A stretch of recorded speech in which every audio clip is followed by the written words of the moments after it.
मुदमंगल साधु समाज उपस्थित संवेद समादरणीय सज्जन वृंद, धर्म प्रेमी सज्जनों, भक्तिमती माताओं तथा धर्मशिला बहनों, सभी को मेरा कोटि कोटि नमन।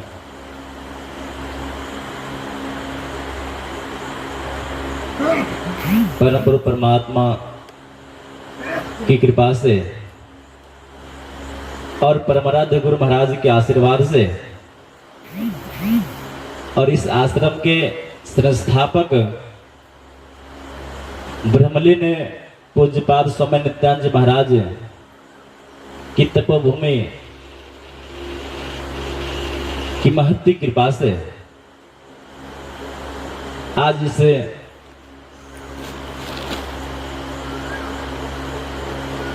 पर्वतों से घिरे हुए प्रकृति की गोद में अवस्थित पूज्यपाद स्वामी नित्यानंद महाराज की साधना स्थली महर्षि संत सेवी ध्यान योग आश्रम धनामा परिसर में पिछले एक महीने 1 अप्रैल से लेकर ध्यानाभ्यास साधन शिविर चल रहा है और इसी के समापन के अवसर पर 2 दिवसीय संत मत सत्संग का विराट आयोजन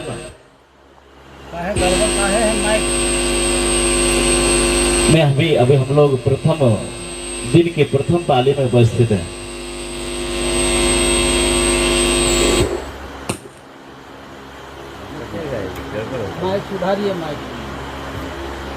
प्रथम दिन के प्रथम पाली में हम लोग सादर उपस्थित हैं।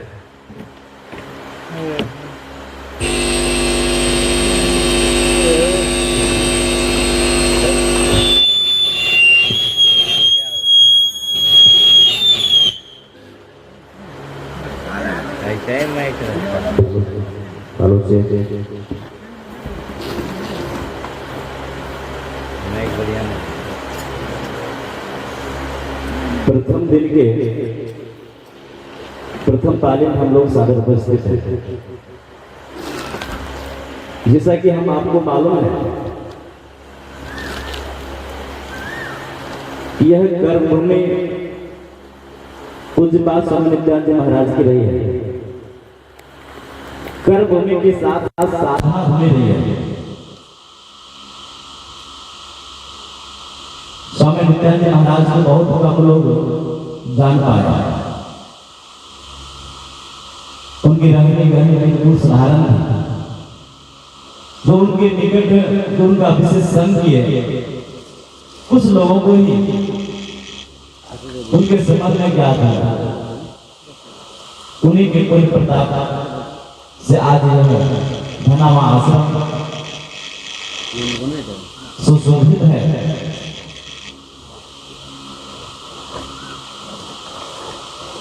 संत सत्संग मंदिर स्वामी नित्यानंद महाराज के समय में तो निर्माण हुआ था।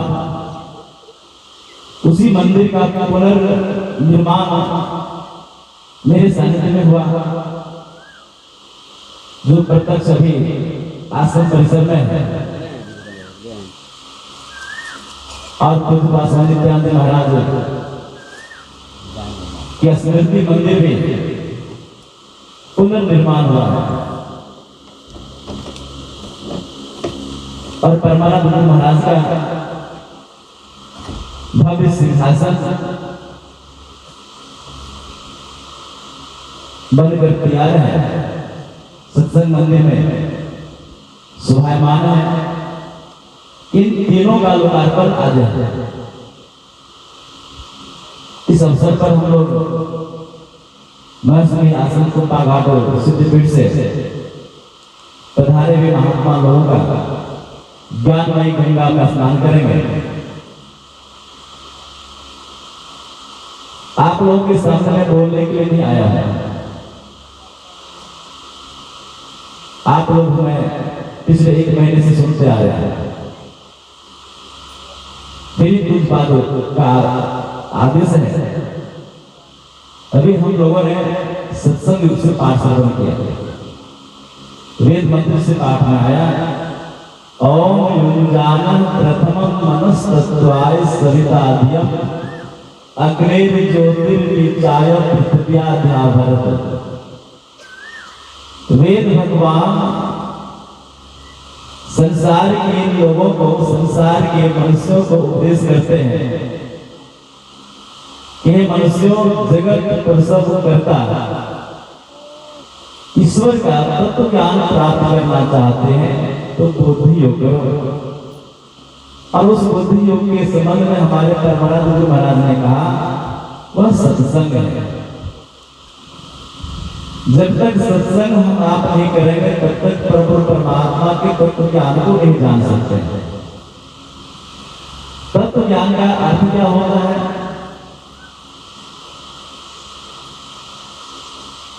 जल का निर्माण H2O से हुआ है, अर्थात सागर में जो जल है उस जल को हम आप प्रयोगशाला में परीक्षण करेंगे, निरीक्षण करेंगे तो H2O के रूप में निकलेगा। और हम आपके घर में जो जल है उस जल के एक बूंद को भी प्रयोगशाला में ले जाएंगे तो वहां पर भी H2O के रूप में हमें प्राप्त होगा। जब एक बूंद जल को यदि हम आप प्रयोगशाला के माध्यम से हम जान जाएंगे तो अर्थात सागर में जो जल राशि है उस जल को भी हम आप जान जाएंगे। उसी प्रकार से प्रभु परमात्मा का अभिन्न अंश हम आप अर्थात जीवात्मा है। यदि हम आप अपने स्वरूप को जान जाएंगे तो अर्थात सागर जल राशि के समान जो प्रभु परमात्मा है उनको भी हम आप जान जाएंगे। तो परमात्मा के स्वरूप को जानने के लिए सबसे पहले वेद भगवान ने कहा सत्संग करो। सत्संग को ही बुद्धि योग कहा गया है। बिनु सत्संग विवेक न होई, राम कृपा बिनु सुलभ न सोई। बिना सत्संग के विवेक की प्राप्ति नहीं होती। विवेक किसको कहते हैं? विवेक का अर्थ होता है विशेष ज्ञान। कौन सा ज्ञान? संतों ने कहा खाना पीना सो जाना यह सब काम है पशु समाना, फिर मनुष्य देह क्यों धारी, हरि भजन करो सुखकारी। खाने पीने का ज्ञान पशु पक्षियों को भी है। बहुत अर्थ में तो मनुष्यों को ज्ञान नहीं है खाने पीने का।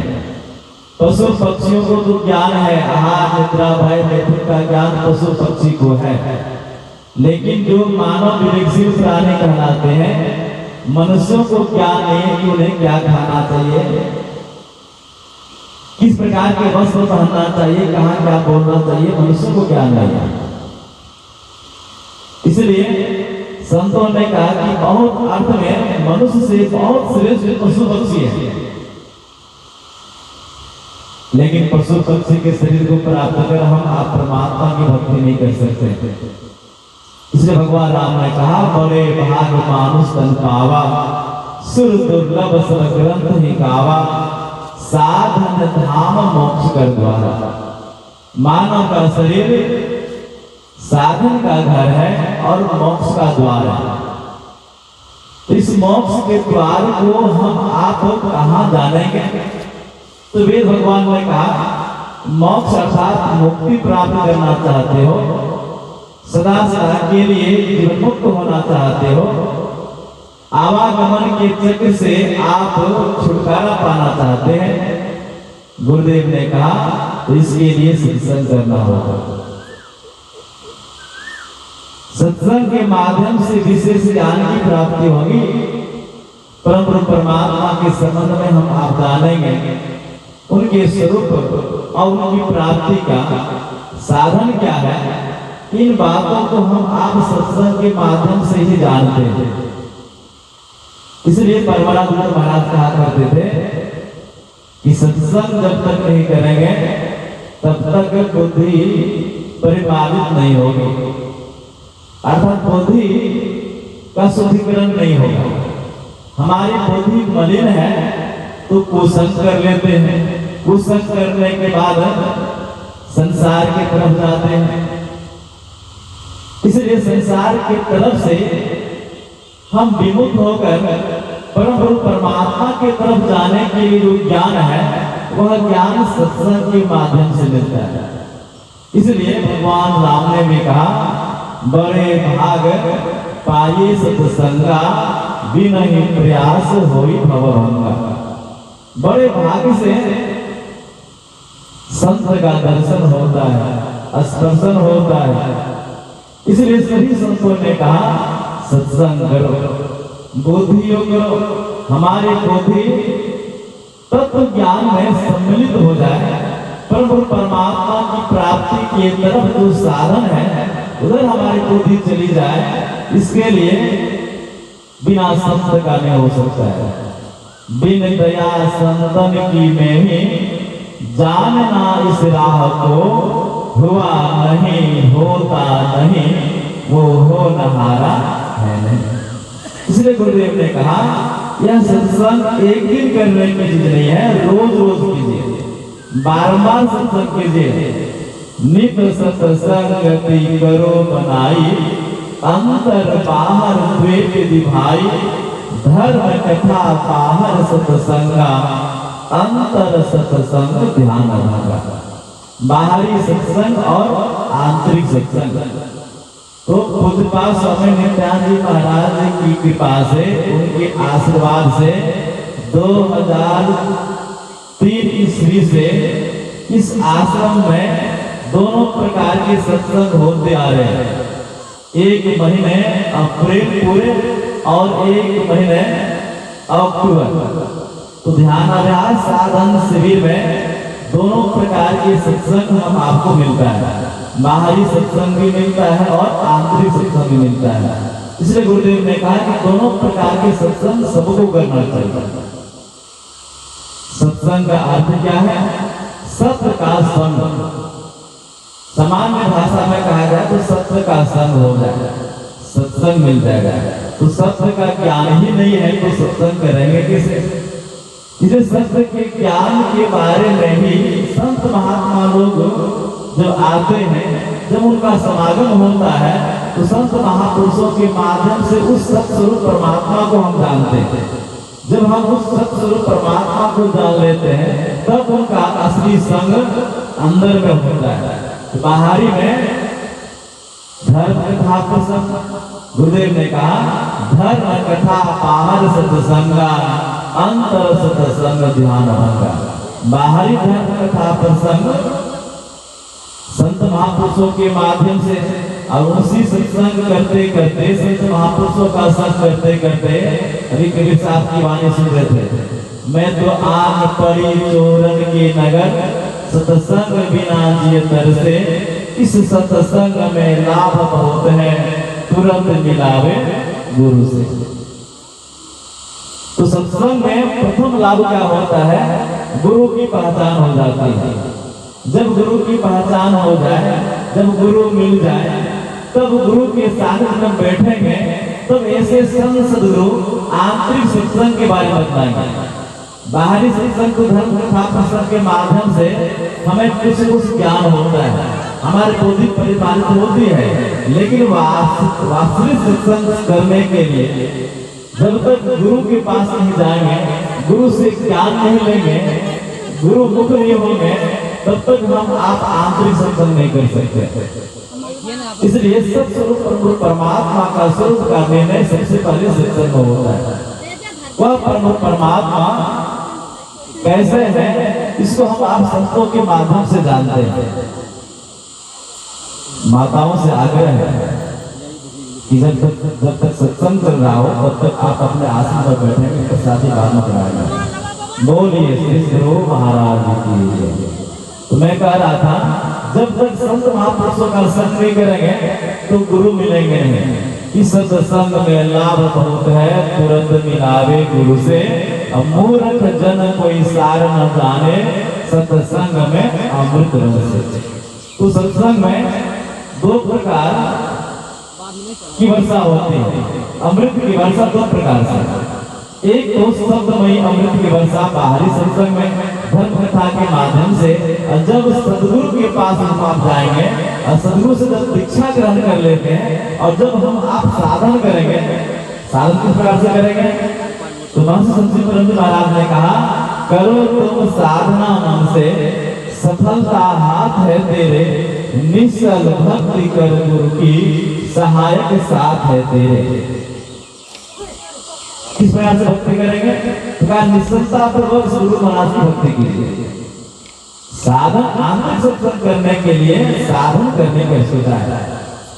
तो कहा प्रथम काला दरसता है, उससे पहले न छोड़ो जाप मानस को, न छोड़ो ध्यान मानस को, अड़ा दो दृष्टि सुख मन में, वो काला बिंदु है मेरे।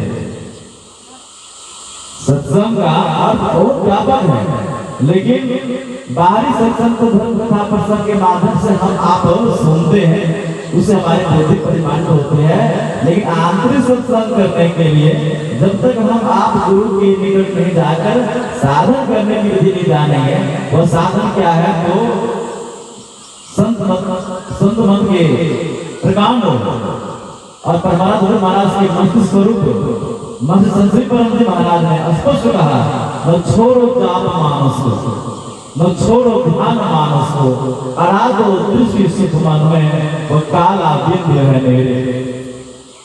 सबसे पहले यही हो गया मानस योग। मानस योग में मानस जप और मानस ध्यान, और उससे पहले बुद्धि योग में सत्संग। तो एक ही मंत्र में वेद भगवान में बिल्कुल संत मत की संपूर्ण साधन विधि रख दी है। तो बुद्धि योग के माध्यम से सत्संग करते हैं, और मानस योग के माध्यम से मानस जप और मानस ध्यान करते हैं। इसलिए कहा प्रथम काला दरसता है, तो मानस जप कर लेंगे और फिर मानस ध्यान करेंगे, तब दृश्यों की क्रिया करने के लिए स्पष्ट करते हो कि प्रथम काला दरसता है। जब साधक ध्यानाभ्यास करते हैं तो अंदर में नयन आकाश में जब वो दृष्टि को टिकाते हैं तो प्रथम काला पहाड़ ही दिखाई पड़ता है। अब हम लोग के सामने कुछ बाद का आगमन हो रहा है, इसलिए हम लोग खड़े हो जाए। श्री सद्गुरु महाराज की जय, श्री सद्गुरु महाराज की जय। स्वागतम गुरुदेव, शरणागतम गुरुदेव, स्वागतम गुरुदेव, शरणागतम गुरुदेव, स्वागतम गुरुदेव, शरणागतम गुरुदेव, शरणागतम गुरुदेव, पूरी बात का आदेश के साथ आशीर्वाद भी है कि आप लोग शीघ्र अपने स्थान पर बैठ जाएं और पूरी बात स्वामी शांतानंद जी महाराज के प्रवचन को कंक्लूड करके सुने।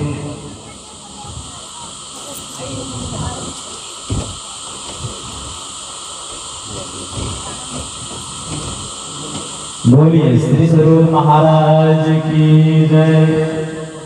सभी लोग अपने अपने स्थान को कर ले। मैं कह रहा था कि न छोड़ो जाप मानस को, न छोड़ो ध्यान मानस को, अड़ा दो दृष्टि सुख मन में, वो काला बिंदु है मेरे। प्रथम काला दरसता है, वही फिर श्वेत होता है, झलकता ज्योति जगमग है, वो मिटता तम का घेरा है। अंधकार का जो घेरा है, आवरण है, वो फट जाएंगे, तब हो जाएगा तमोसो मा ज्योतिर्गमय। जब हम आप अंधकार मंडल में दृष्टि को स्थिर करेंगे गुरु युक्ति के माध्यम से, इसी के लिए सद्गुरु चाहिए। बिनु गुरु रात भुलाना, खोजत फिरत राह न जाना। जब तक सद्गुरु के पास नहीं जाएंगे तब तक अंधकार के आवरण को छेदन करने का ज्ञान नहीं होगा। तो ये आंतरिक सत्संग, बाहरी सत्संग को धर्म कथा प्रसंग के माध्यम से हम आप सुनते रहते हैं, लेकिन ध्यानाभ्यास साधन शिविर भी चल रहा है, इसलिए आंतरिक सत्संग के लिए मुस्तैदी के साथ देर तक बैठना चाहिए और जब तक अंदर में कुछ नहीं देख ले तब तक उठना नहीं चाहिए। गुरुदेव महाराज की वाणी में आया, जब तक एक आसन से देर तक बैठेंगे नहीं तब तक ध्यानाभ्यास नहीं हो सकता है। एक आसन से देर तक बैठने का अभ्यास साधक को करना चाहिए। इसलिए सत्संग की बड़ी महिमा है। देहि सत्संग निज अंग श्री रंग भवभंग कारण शरण शोकहारी। तो गोस्वामी तुलसीदास जी महाराज परम परमात्मा स्वरूप भगवान राम से सत्संग मांग सकते हैं, तो हम आप को भी परमात्मा महाराज से सत्संग ही मांगना चाहिए। इसलिए गुरु महाराज की वाणी में आया, प्रेम भक्ति गुरु दीजिए बिनो कर दूरी। वो प्रेम रूपी भक्ति वह सत्संग ही है। जब तक सत्संग हम आप अपने जीवन में धारण नहीं करेंगे तब तक वह तत्व ज्ञान को समझ नहीं पाएंगे, और जब तक तत्व ज्ञान को समझेंगे नहीं तब तक मानव जीवन कल्याण नहीं होगा। मैं विशेष समय नहीं लेते हुए कुछ बात हम आपके सामने विराजमान है, इनके समझ में कहना जिस प्रकार से सूर्य को दीपक दिखाना है। प्रकांड विद्वान जो महर्षि संची परम महाराज के ऊपर पीएचडी और उपनिषद के ऊपर डीलिट की उपाधि प्राप्त की है, और परमानंद गुरु महाराज के अनन्य शिष्य संत मत के प्रकांड विद्वान हम आपके सामने विराजमान हैं। हम लोग अब उन्हीं के मुखारबिंद से श्रवण करेंगे। बोलिए।